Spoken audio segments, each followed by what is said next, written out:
think that's the one, blokes.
So that's it, guys. That is the outtake version of a bit of finger going into Sleeping Village and then going into the guitar solo Warning.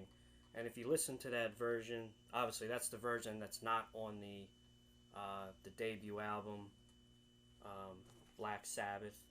But if you listen to that version, the studio outtake version, there's a little less reverb on the guitar and a little bit less also on the vocals, a little less reverb on Ozzy's vocals, the guitar, and there's no delay effect on one of the guitar solos that that Tony plays. So I kind of wanted to mimic that ambient sound of the outtake version of the Black Sabbath ending medley, Sleeping Village and Warning. A bit of finger. So here it is. I hope you liked it. It wasn't supposed to be perfect, but there were some good parts in there. And yeah, I really hope you dig it. Check out my last couple videos that I put up. I talked about the gear I was using, the song, the sound, some personal experiences I felt when I heard the song. And I'm using the Hal Leonard Authentic Guitar Tablature book as a reference. Also, on the studio outtake version, the guitar solo ends before it goes back into the last half of Warning. So I decided to do something interesting, and I just played the song out, just the guitar, so you would hear what it would sound like with just the guitar. But what I did towards the end was not on the studio outtake. I just wanted to extend it to kind of finish up the song. So again, yeah, I hope you like it. I thought it came out pretty good from what I heard. The song Sleeping Village and a bit of Fingers also featured on the is also featured in the Black Sabbath anthology, which was this was my first guitar tablature book ever, I believe, and I decided to pick Black Sabbath for some reason at the time. And there's the binding. Picture of Tony Iommi. It looks like early 80s, early mid 80s Tony Iommi.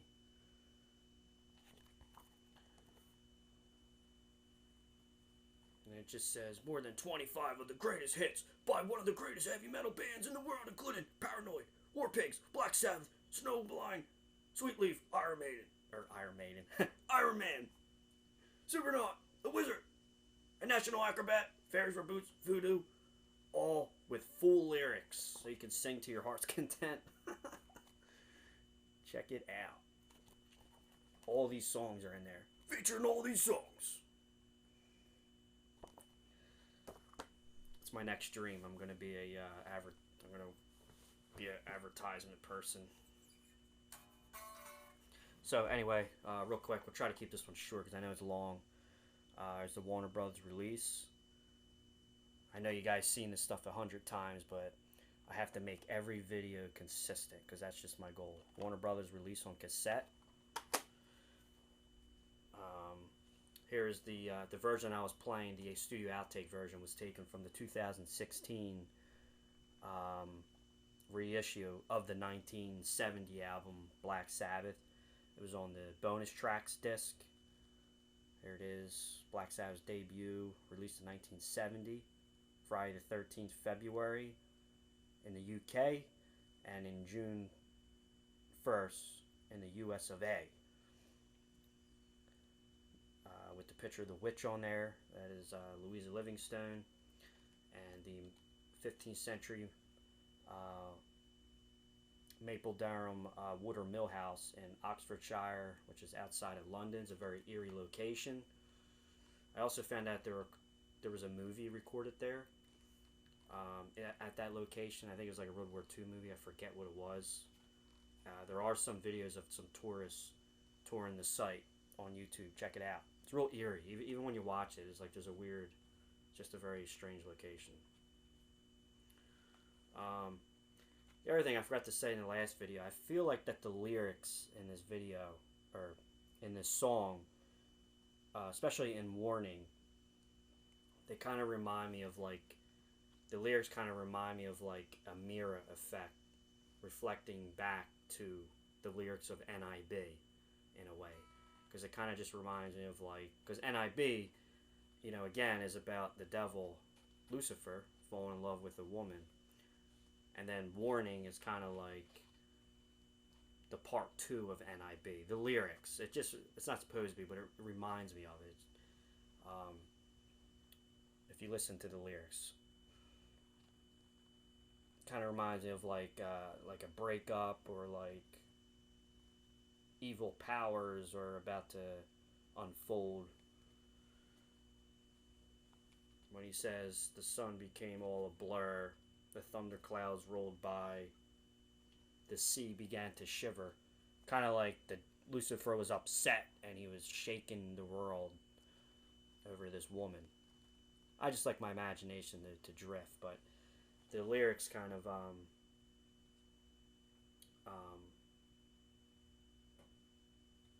reflect back to NIB. Not supposed to. Maybe it was. We just don't know. This is pretty cool. Here's the paperwork at Trident Studios from the session. You can see on there Sleeping Village, Warning on there.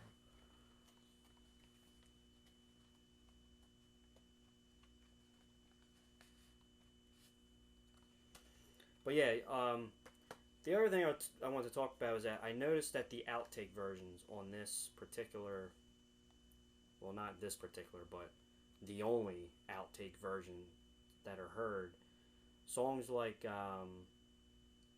the studio outtake of The Wizard, the alternative version of,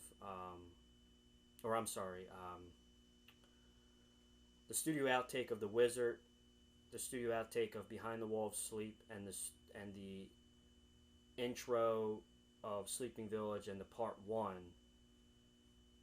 of Warning, I noticed if you listen to, especially the Wizard, the outtakes I'm talking about, if you listen to the outtakes, they kind of sound like, for the most part, it's the same exact versions that were used on the studio, and I think it was, but that's what it would sound like without the reverb and the delay effects mixed. So it really goes to show you that they really only shot these songs like in a couple takes, if that. And all the reverb effects, like during the guitar solo in Warning,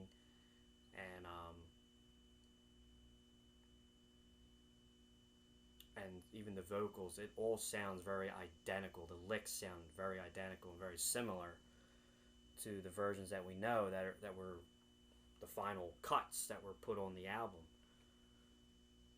And like, for example, the Wizard outtake, you can listen to the guitar riffs, like, or the licks, and especially the drums. If you listen to Billboard, I mean, the licks are exactly the same. I mean, that's not a song, especially on the drums, where you're going to play the song the same way every time. That's a very improv-y song. Songs like The Wizard by Black Sabbath, Good Times, Bad Times by Led Zeppelin, or Burn by Deep Purple, those are very like drum solo oriented kind of songs, where it's kind of just like if you would take all the music out, the pitched instruments, you would take them all out and just hear the drums, it just sounds like a drum solo. But when you listen to the studio outtake of The Wizard, it's got to be the same. It's got to be, that's the take. That's the only take that they ever did of that song in the studio. The only thing that makes it the studio outtake, I noticed, is that if you listen to the beginning, you hear them, you know, chit-chatting in the studio and giggling, and then you hear Ozzy warming up on the harmonica. But all that was obviously cut out. You know, all the intro BS, that was all cut out, because obviously you wouldn't put that on an album. It just doesn't sound that professional. They want it to sound as clean as possible, so they don't want people talking and Ozzy laughing, you know, and stuff like that. So I really think that the studio outtake version and the original version, it's the same take, because all the licks and on the drums and the guitar, and they all sound so identical. And especially the part in The Wizard, the famous part where you hear a Bill Ward playing, and all of a sudden you hear like this, there's kind of like a stutter where he kind of gets stuck, and all of a sudden you hear like this random clink on the cowbell. And if you listen to studio outtake, that same exact part is at the same exact timing of the outtake. So how could it be? I mean, it's very possible that it could have been two different jams, but it just sounds so identical. I really think that it's the same take. The only thing that makes it the studio outtake from the reissue is that you hear the chit-chatting in the beginning. So it really goes to show you, I mean, you know, they went in there, played it live, whatever it came out to be, they left it. Now, obviously, in Warning, the part 1, the studio outtake, besides the reverb and delay effects that you don't hear, there are some parts in the guitar solo that you don't hear on the original version that was used to be put on the album. Like, I'll demonstrate real quick. Like, right when it goes into the guitar solo, feeling's just a little bit too strong, and then Bill Ward's doing the roll on the floor tom on the Ludwig kit. You first hear Tony does something like this.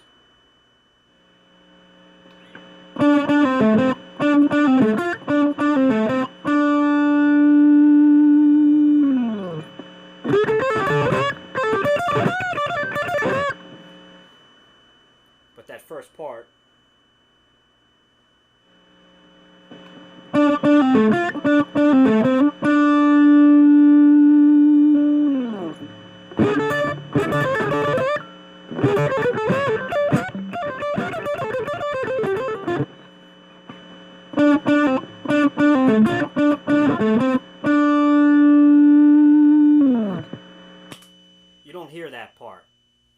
know,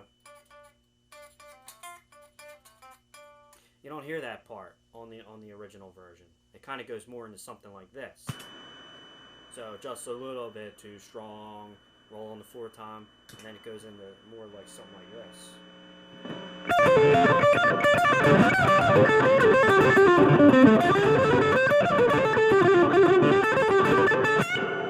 It kind of does these hammer-on and pull-offs.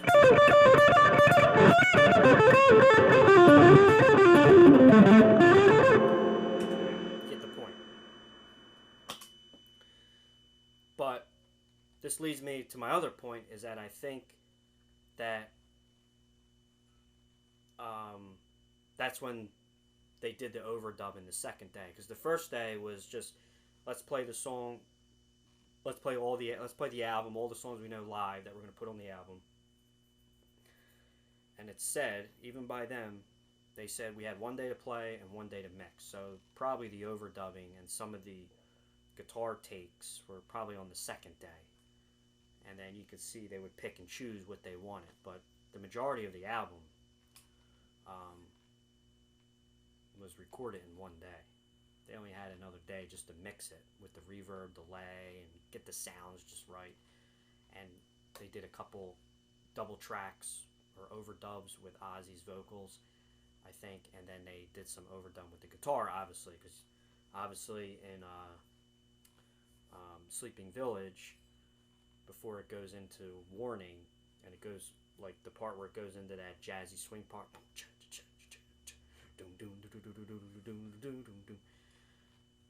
obviously you hear 2 guitars. So 1 day they played live, next day it was all overdubbed. Or, I'm sorry, some of it was overdubbed, most of it was mixing, but there's not a whole lot of overdubbing on the album. There's some, but there's not a whole lot. The majority of it was played live in the studio. So here you go. There's the booklet. Comes with the deluxe expanded edition. Great pictures again.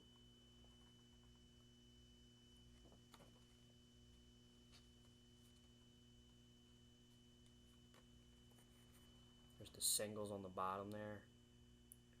Also, when I started the outtake version of that song, I left the ending of Evil Woman, and then the chit-chatting, and you hear the little flute. That was the horn version. I left that in there on purpose right before it went into a bit of finger with the acoustic guitar sound, because I wanted to get that studio vibe in the take.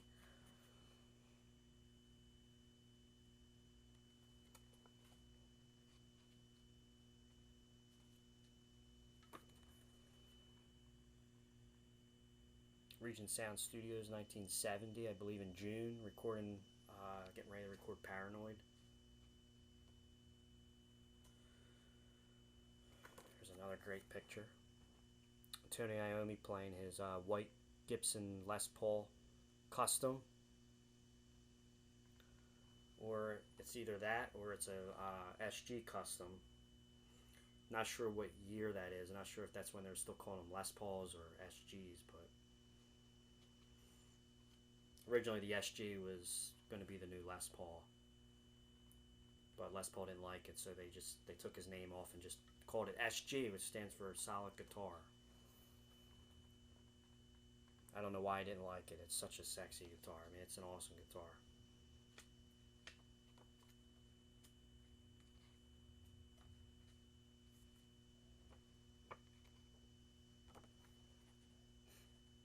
There's Ozzy behind the piano at Regent Sound Studios, I believe during the Paranoid session. That blood red filter, that's pretty cool.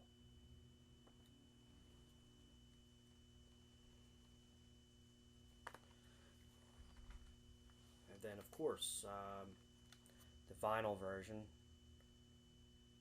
of the final takes. This is the CD version, of course.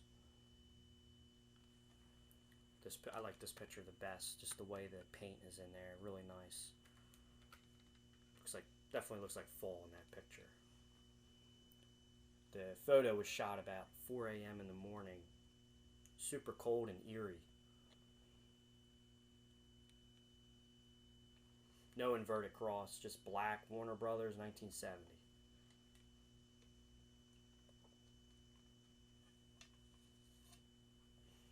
Again, check out the other videos about this song. I did a little demo take of some parts, and I talked about the gear I'm using and some of Tony's gear. And again, this is just all my theory and my point of view on this stuff. And it's not supposed to be exact and not supposed to be too much of a copycat, but just supposed to be somewhat in the spirit of what I'm doing. And I'm wearing my Black Sabbath, Bloody Sabbath, Changes single shirt. Sabbath, Bloody Sabbath was on one side. The song Changes was on the other side. This is the Italy single cover. I like it with the trees, real eerie, and it has this weird rainbow. I thought this picture kind of reminded me of this a little bit, so I wanted to wear it in this video. So thanks again, guys. By the way, I think this single was released in Italy in 1973. Sabbath, Bloody Sabbath, again taken from their fifth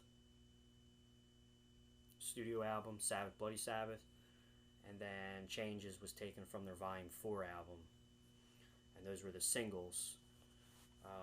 Changes on one side, Sabbath, Bloody Sabbath, side one. This was the Italy cover, 45 single. Thanks again, guys. Thanks for checking out the video.